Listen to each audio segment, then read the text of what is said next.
Why fixing resistance to change has failed, and what to do instead. Part 3. In parts 1 and 2, we discovered that while change management has historically focused on smart ways to fix resistance, prevention was a better solution. I explained from my many years of field experience that prevention of resistance is best accomplished through inclusion via the co-creation process. Resistance therefore altered in perception from being a bad thing to being an indicator that co-creation laws had been violated and people were feeling excluded. They had not thought the thought and therefore felt no involvement in the transformation. In fact, they frequently resented the intrusion from above. Reduced friction in change management comes from co-creation.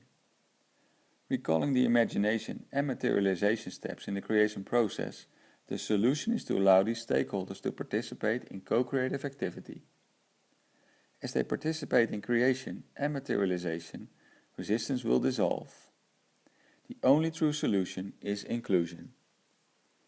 Since those previously displaying resistance have been and remain highly interested in the transformation, they may even become ambassadors for it.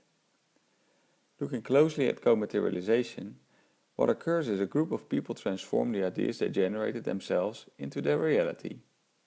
By whom, how, where and when are key factors to identify during the creation process. Working together to develop the plan is a requirement.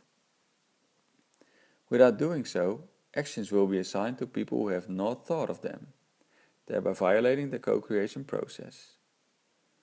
When an individual has thought of an action that is even frightening or unpleasant, the surprising result is still little resistance occurs.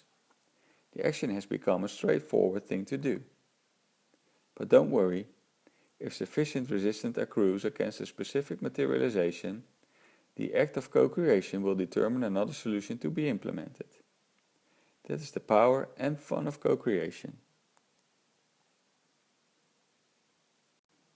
Resistance, the blessing in disguise. People can state that the desired results of a change project are unrealistic or impossible. Perhaps actions intended to produce a specific result have not brought that conclusion any closer. This can be frustrating, to the point where activity is stopped and the overall goal of the change is questioned. When resistance is blocking implementation of planned actions, it may be a blessing in disguise, however. I call this blessing contrast. Contrast can provide indicators about where and how the creation needs to be refined to make it perfect for the situation. Clarity is key. Instead of viewing resistance as a criticism, embrace it as input on how to optimize your change. View it as a welcome ingredient in the process of co-creation and successful change. When friction and resistance is occurring between the executive level, line managers and frontline staff, co-creation consistently diffuses these symptoms. Switch approach.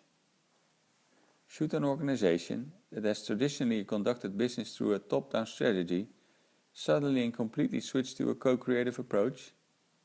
Probably not. Gradual introduction of inclusion going forward is likely the best path of implementation. This is an alteration which should be made following substantial deliberation. For more information, visit www.changemindbusiness.com. The idea that resistance is something that must be fixed and that effort should be focused on finding smart ways to correct resistance has been central to managing change.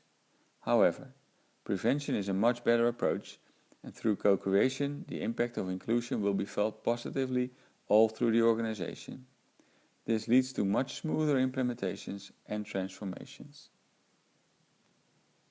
I've been working as a management consultant with global blue-chip organizations such as Shell, Heineken, Sony, ABN AMRO Bank, Ahold and Aon. I focus on providing specific expertise on growing and nurturing the innate ability to change. I lead organizations through the confusion of change management, from just another management methodology to the understanding that change management is about the development of people. With my recent book, Change Your Mind, Change Your Business, I want to dispel the common misunderstanding and even negativity surrounding change management, and how you can begin successfully applying it in your environment. For a free assessment of your own change management skill and more information about the book Change Your Mind, Change Your Business, visit www.changemindbusiness.com.